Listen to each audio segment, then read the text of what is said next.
Hey, hello, I'm Kråkan, also known as Chorus Cornix, and welcome to Yacc, yet another Podcast where I pick a game, I play it for a week, and then I'll talk about it. This week's game is 8 Dice for the Nintendo Entertainment System. It was released in 1990 and it's a two-player platformer developed by Thinking Rabbit and published by Taxon, and also will be some spoilers up ahead, just so you know, but first a little backstory. So I was watching a friend of mine, Pixel of the Nord, play games on Twitch. And he was actually playing old NES games, and I hadn't seen this game, and I asked him what it was, and that's the reason I played it this week, because it looks so cool. So the plot of the game goes something like this. In a post-apocalyptic future, mankind is recovering from a nuclear war, and in order to rebuild the world, the Great King needs 8 jewels called the 8 Eyes. And those were found in the middle of a nuclear explosion. However, in the wrong hands, the jewels are incredibly dangerous, and 8 powerful hungry dukes takes them and banish the king to the nuclear waste. And this is where the game starts. And I should also mention that the Japanese version has a more crazy plot line involving demons and the Balkan states. At the start of the game, you get a title screen with the game's title on it, and then some static gameplay plays with some music in the background. And then you prompt to select between 1 or 2 players, initiate or continue. And the continue is basically a password screen with 10 characters as a password. And then you're prompted to select between the following stages: Egypt, Germany, Spain, Africa, Arabia, Italy, and India, and later the House of Ruth. So the first stage that I selected was Arabia, and I didn't know this going in this week, that this game is a bit like a Mega Man. Certain stages are easier than others and are better for progression, so that's one thing to keep in mind. Always look up things before you play, because going in blind into this game was terrible. At the top of the screen, you have the current items selected. You have Cutrus' health and Orin's health. You also have score and a boss meter, and thankfully this game doesn't have a timer, so you can take your time within the levels. And if you pick the 2-player option, one of the players actually controls Cutrus, the falcon, and Orin, the man. So the main character of the game is Orin, the falconer, and he looks a bit like Simon Belmont from the game Castlevania Simon's Quest. And I found out really early this week that some enemies Orin can't hurt, but Cutrus, the falcon, can. So you activate Cutrus by pushing up and B or down and B for him to interact with levers and hurting enemies.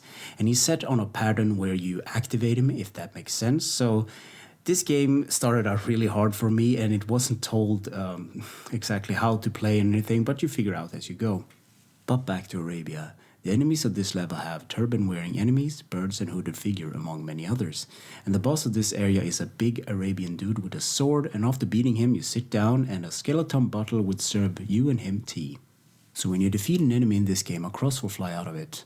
And the crosses in this game is used as a form of currency for your sub-weapons. A good way of dealing with enemies is to stab and take a couple of steps back, because just standing and mashing the buttons is not a good tactic. And now it's time for the African level. So the enemies here are African people, green birds, and the boss is a buff dude throwing axes. And the nice thing about this game, unlike Castlevania, you don't have any knockback. And the thing that is like Castlevania, things are hidden in the walls. And there are a lot of things hidden in the walls. And you need to use Cutrus, the bird, in order to get those things out of the wall. And I didn't know this going into this game. And yet again, you need to research these things, because a lot of items coming up later in the game, you actually need to beat it. I should also mention that Cutrus and Orin have different health bars. And now it's time for Italy. So this level has a couple of busty statues, and you actually need to use the bird Cutrus in order to open a couple of doors here.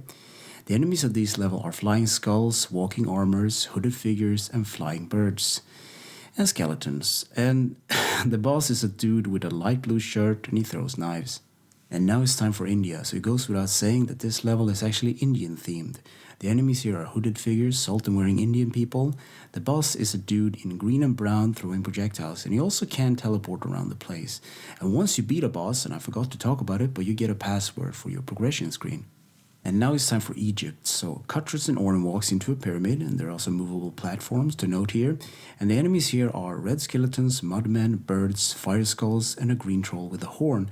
And the boss dude is a bald wizard. Next up is Germany. So this level takes place inside of a mansion, and the enemies here are golden armor, silver armors, and birds. And the boss here is a fancy guy with a light red jacket, and he throws throwing stars. And now it's time for Spain. So what I wrote about Spain was that it looks like Egypt.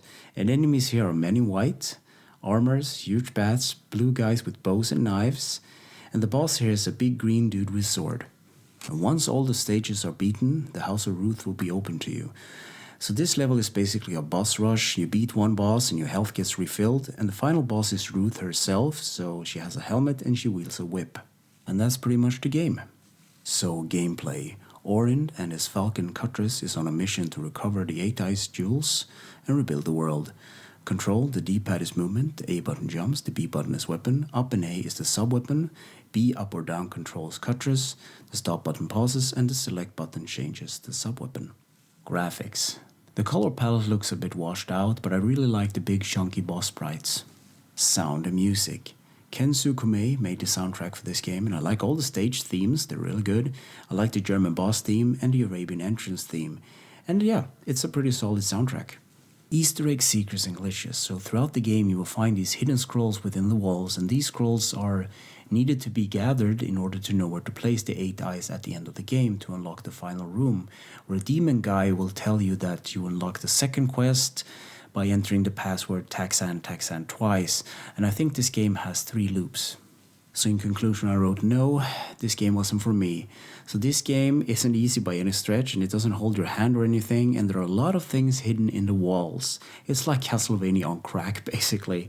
The graphics are okay, the music is pretty good actually, and the controls feels pretty responsive, but maybe if I had like a manual or watched an online tutorial or something, or a guide to know where to start, because I wasn't having fun playing this game this week.